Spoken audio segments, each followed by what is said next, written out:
Chers amis, vous ici à la pelouse, vous de l'autre côté de la magie de la radio, chez vous ou à l'hôpital, nous voici en juillet, et en juillet, très souvent, on part, à moins que vous soyez plutôt d'août pour les vacances.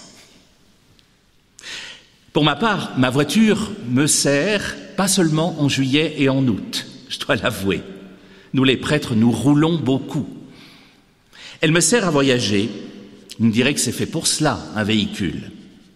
Mais si je vous dis cela d'entrée de jeu, c'est parce qu'elle ne me sert pas à briller, à me faire remarquer. Ah, j'en connais certains.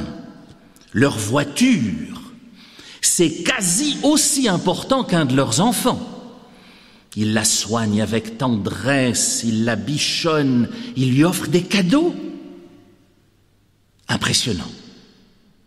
Pour moi, non, tant que ça roule, ça va. C'est tout ce que je lui demande.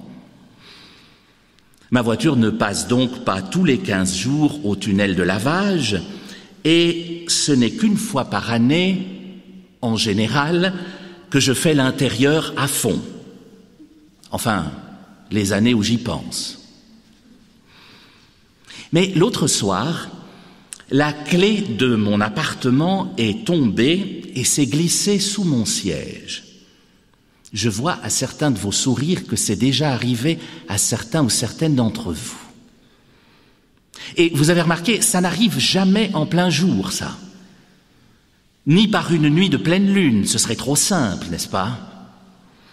Ça arrive en pleine nuit, dans un endroit, si possible, où il n'y a pas de lumière. Comme ça, c'est complet.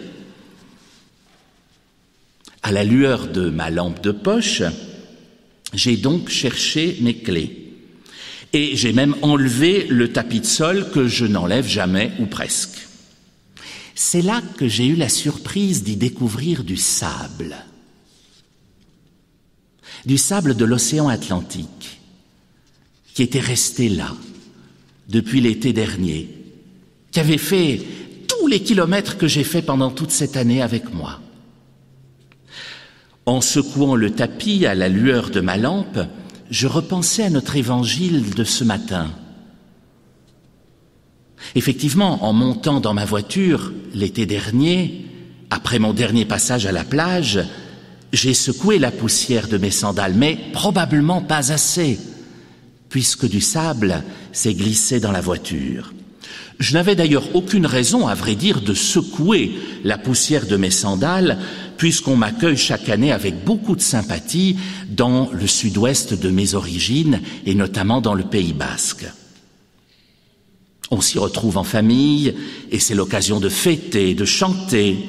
J'y retrouve les sœurs carmélites de Bayonne, chez qui je loge et chez qui je célèbre chaque jour. Ensemble, nous acclamons le Seigneur, nous le glorifions, nous écoutons sa parole, toute chose que rappelait le psaume que nous avons entendu il y a quelques minutes. Toute chose que nous avons faite aussi ici à la pelouse, à l'écoute de la parole de Dieu toute cette semaine. Nous avons chanté, joué même hier soir, fêté, loué le Seigneur. En regardant ce sable qui tombait du tapis de sol de ma voiture, je me disais qu'il est aussi une promesse. La promesse de retrouver les miens d'ici quelques semaines.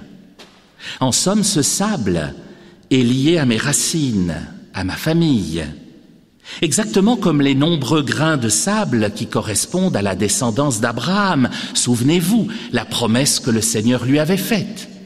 Ta descendance sera aussi nombreuse que les étoiles du ciel et que les grains de sable au bord de la mer. Ce sable que je voyais s'écouler est un peu ma demeure d'ici-bas. Et en pensant à tout cela, j'ai arrêté de secouer le tapis. Il est bon qu'il y reste quelques grains tout de même, me disais-je. Cela me rappelle l'endroit d'où je viens et que je vais retrouver bientôt. Non, vraiment, je n'avais aucune raison valable de secouer la poussière de mes sandales ou du tapis de ma voiture ce soir-là. Au contraire. En remettant soigneusement le tapis de sol encore empli de grains de sable, j'éprouvais même le réconfort de savoir que j'allais bientôt revenir vers ce lieu qui m'est cher. C'est là que j'ai retrouvé mes clés, celles de chez moi, ici en Suisse. J'étais tout joyeux. Joie de savoir qu'à cette heure tardive de la nuit, j'allais quand même pouvoir rentrer chez moi. J'ai donc éteint ma lampe de poche, fermé ma voiture et j'ai levé les yeux au ciel. J'étais en montagne, chez moi, à Champé, en Valais. Le ciel était somptueux, piqué de milliers d'étoiles. Et je me disais que ces étoiles, dont Dieu a aussi parlé à Abraham jadis, ces étoiles sont les grains de sable de là-haut, ceux qui nous emmènent vers notre maison céleste, la Jérusalem d'en haut, dont nous avions parlé, chers amis de l'ABC, l'an dernier ensemble. Là où Dieu, qui ne nous abandonne jamais, nous consolera le moment venu, comme le rappelait le prophète Isaïe dans notre première lecture. Là où il n'y aura plus ni circoncis ni incirconcis, plus aucune différence entre les êtres humains, comme l'a si bien annoncé l'apôtre Paul. Parce que Dieu nous veut libres. S'il a fait habiter son esprit au fond de nous, comme nous l'avons redécouvert cette semaine ensemble, c'est parce qu'il nous veut profondément et pleinement libres. L'esprit n'est pas là pour nous téléguider d'une manière ou d'une autre. Il est une force gigantesque, certes, qui habite en nous, mais qui nous donne sa liberté. Notre deuxième lecture rappelait admirablement que la foi nous rend libres. La foi de croire qu'un jour, nous rejoindrons ce ciel aux milliers d'étoiles.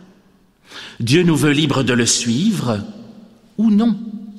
Libres d'entrer dans telle ou telle ville, libres de secouer la poussière de nos pieds en ressortant, libres d'annoncer chacun à notre manière la bonne nouvelle aux gens vers lesquels nous sommes envoyés.